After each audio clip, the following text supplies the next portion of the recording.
इस वीडियो में हम बात करने जा रहे हैं फ्रेंड्स डाटा एंट्री के बारे में कि कैसे आप अपने कंप्यूटर में डाटा एंट्री कर सकते हैं। डाटा एंट्री होता क्या है, आप कैसे डाटा एंट्री सीख सकते हैं और कैसे किसी कंपनी में जॉब पा सकते हैं।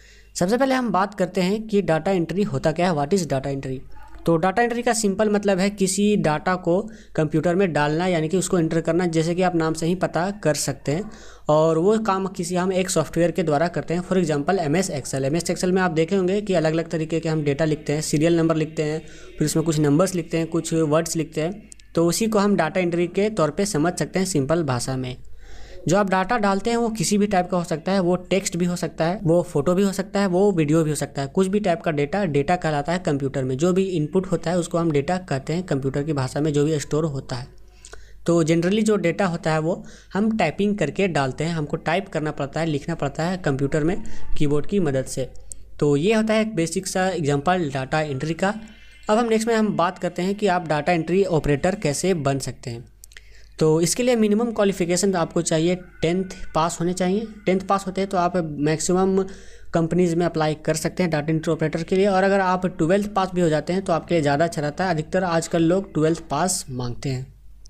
बात करें अगर आपको टाइपिंग की, तो आपको हिंदी या इंग्लिश कम से कम दोनों में से एक लैंग्वेज में आपको टाइपिंग आनी चाहिए। अगर आपको दोनों में आती है तो आपको अच्छी बात है, आपकी मेरिट लिस्ट अच्छी बनती है। और जो आपको टाइपिंग आनी चाहिए वो 35 वर्ड्स पर मिनट से ज़्यादा का होनी चाहिए। मिनिमम आपकी टाइपिंग स्पीड 35 वर्ड पर मिनट होनी चाहिए। नेक्स्ट में हम बात करते हैं लैंग्वेज की नॉलेज की। तो आपको हिंदी इंग्लिश ये दोनों लैंग्वेजेस आने चाहिए अच्छी तरीके से, क्योंकि आपको अलग अलग लैंग्वेज की डेटा मिलती है, उसको आपको कन्वर्ट करना पड़ता है और कंप्यूटर में डालना पड़ता है। तो दोनों लैंग्वेज अगर मैं पकड़ आपकी अगर अच्छी है तो आपके लिए अच्छी बात होती है।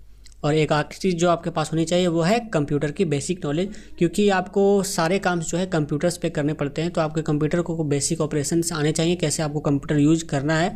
और बेसिक सॉफ्टवेयर जैसे कि MS Word, MS Excel, MS Access और MS पावर पॉइंट, ये सारी चीज़ें आपको चलानी आनी चाहिए।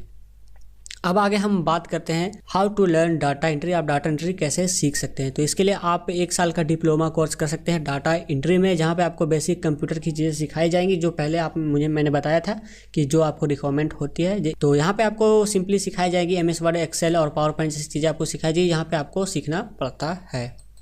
नेक्स्ट में हम बात करते हैं कि टाइप्स ऑफ डाटा एंट्री, कितने टाइप्स ऑफ डाटा एंट्री होते हैं, कितने तरह की डाटा हम एंट्री करते हैं। सबसे पहला आता है फॉर्म फिलिंग डाटा एंट्री, जिसमें हमको जनरली फॉर्म्स को फिलअप करना होता है और भरना होता है अलग अलग तरीके की, और जिसमें हमको टाइपिंग स्पीड अच्छी मांगती है।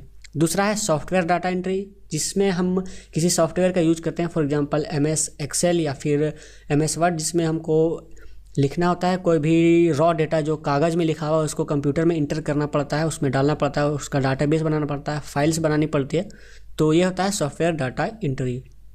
और जो लास्ट में हमारा बचा है PDF डाटा एंट्री, इसमें अभी हम किसी PDF को पढ़ते हैं, उसको एनालाइज करते हैं, उसको हम किसी सॉफ्टवेयर में उसके डेटा को एंटर करते हैं, या फिर आप किसी रॉ जो कॉपी में लिखा होता है जैसे कि कोई फिजिकल कॉपी में लिखा होता है, उसको हम PDF के तौर पे कंप्यूटर में एंटर करके PDF फाइल बनाते हैं। तो ये होता है PDF डाटा एंट्री ऑपरेटर का काम, और ये तीनों मेनली होते हैं डाटा एंट्री। तो ये था मेरा छोटा सा वीडियो कि डाटा एंट्री होता क्या है और डाटा एंट्री आप कैसे कर सकते हैं, कैसे सीख सकते हैं और अपने कंप्यूटर में डाटा एंट्री कर सकते हैं। उम्मीद करता हूँ ये वीडियो आपको पसंद आएगी और आपके काम की होगी।